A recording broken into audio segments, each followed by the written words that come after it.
Chers consoeurs, chers confrères, chers membres, inutile de vous dire que l'heure est grave, que notre économie basée très majoritairement sur des PME va en prendre un coup phénoménal, pour certaines entreprises même fatal.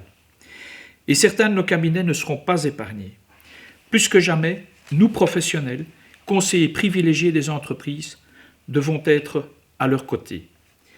Aujourd'hui, sous ma casquette de vice-président de l'Ordre, sans toutefois oublier la représentation et la défense de la profession auquel je m'attelle journalièrement, également comme vice-président de l'IEC et membre du COMEX de l'ITA, je tiens à vous toucher un mot sur plusieurs sujets que je cite.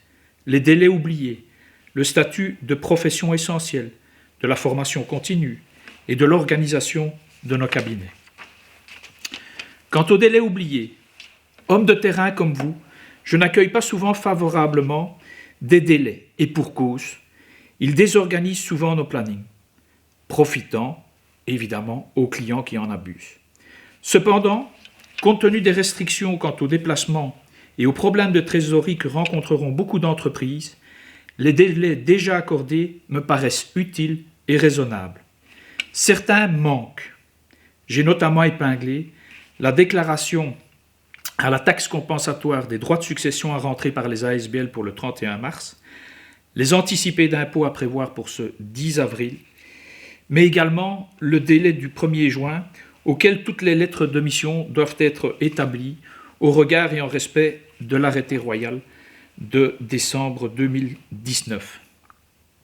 Pour l'heure, je peux vous confirmer que l'ITA, mais aussi l'Ordre, interviennent auprès des cabinets ministériels concernés. Nous espérons un délai pour les déclarations des ASBL et parce que cela n'aurait pas de sens d'obtenir un délai pour les VA du 10 avril, plutôt une diminution importante du taux de majoration. Les administrations sont de toute façon conscientes que privées de leurs résultats et de leur cash, les entreprises feront l'impasse pour le moment sur les anticipés d'impôts.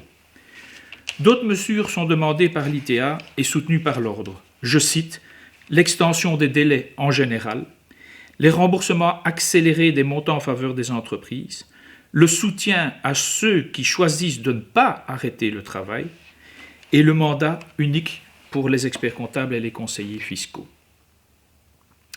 Le deuxième point que je voulais aborder est la reconnaissance de la profession comme profession essentielle. Quelle n'a pas été et la surprise pour beaucoup de voir que notre profession n'est pas considérée comme essentielle. À cet arrêté ministériel du 18 mars 2020, l'Ordre a réagi, mais aussi l'ITA.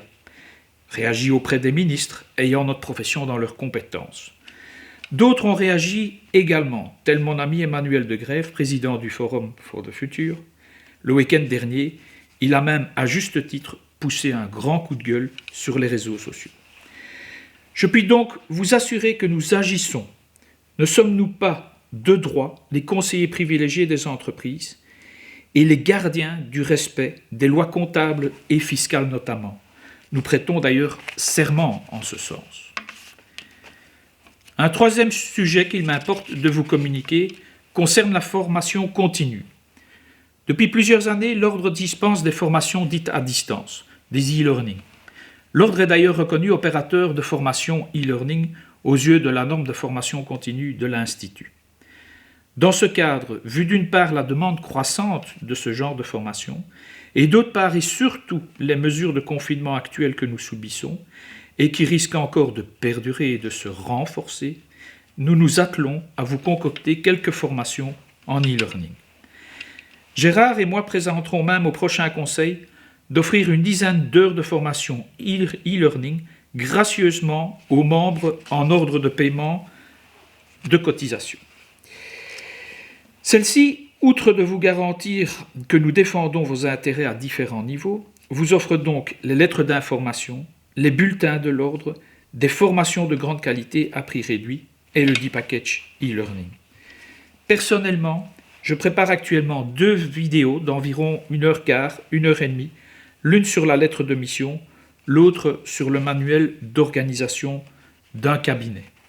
Ce que je peux également vous rajouter pour l'heure, c'est qu'il y a une discussion au sein de l'ITA quand je dis une discussion, c'est une préparation d'un point à l'ordre du jour du premier conseil pour exceptionnellement accepter des formations e-learning dans la catégorie A et non pas B de la formation pour 2020. Quatrième et dernier sujet de ce jour, c'est l'organisation de nos cabinets.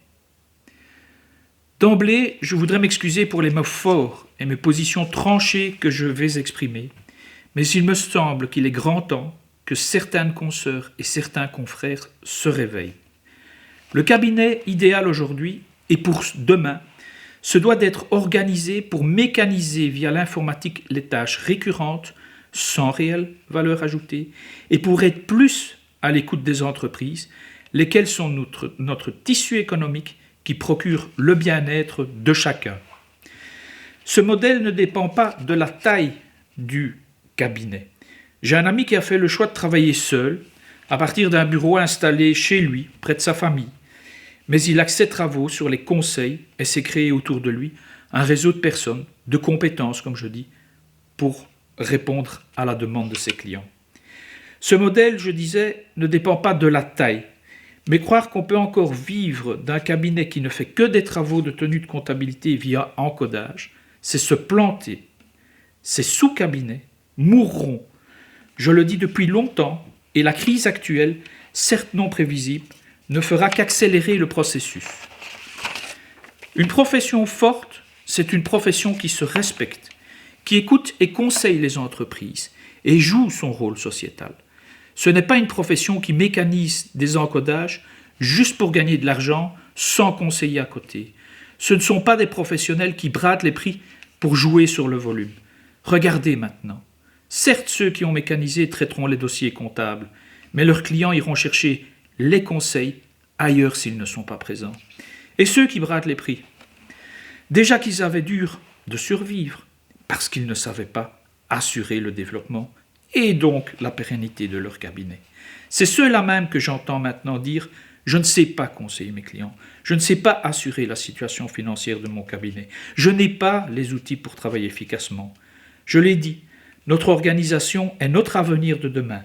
C'est garantir que nous continuerons à jouer notre rôle dans et pour la société et envers nos collaborateurs. C'est le prix à payer pour être respecté des entreprises et des pouvoirs publics. Pour l'immédiat, mettons tout en œuvre, évidemment, pour passer cette crise et espérons que, comme toute épreuve, celle-ci apportera réflexion et changement. Vous me direz, oui, mais comment s'organiser au mieux aujourd'hui? Comment agir et réagir? Dans mes cabinets, à côté de l'exécution de nos devoirs habituels effectués principalement en télétravail, nous avons opté pour une communication vers nos clients et une proximité avec eux. C'est ainsi que dès les premières heures de la crise, nous avons envoyé par mail des lettres d'information. Depuis hier, nous communiquons la brochure récapitulative de l'ITA et que l'ITA tient à jour. C'est un bel outil et je remercie les membres de l'équipe d'y consacrer tout leur temps et leurs compétences. Mais cela ne suffit pas. Il faut rassurer et encadrer les clients. Beaucoup nous téléphonent, c'est bien, c'est qu'ils reconnaissent nos compétences. Mais ne vous limitez pas à ces appels. Appelez les autres, écoutez-les et voyez comment vous pouvez les aider. C'est ça notre profession, c'est ça le côté humain que nous ne pouvons pas perdre. Et puis, il y a nos travaux récurrents. Certes, nous bénéficions de délais, mais pas les entreprises dans leur vie. Là, il me semble que le plus urgent est de finaliser les bilans des entreprises si ce n'est déjà fait. Elles devront en effet donner des chiffres, montrer leur volonté de poursuivre et présenter des plans de trésorerie futurs pour bénéficier des aides qui se mettent en place.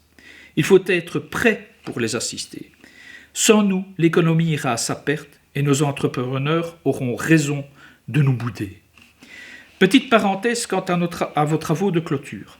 N'oubliez pas de vous pencher évidemment sur les réductions de valeur, sur les provisions et certainement sur les informations à fournir sur les événements normaux ou exceptionnels qui sont intervenus après la clôture.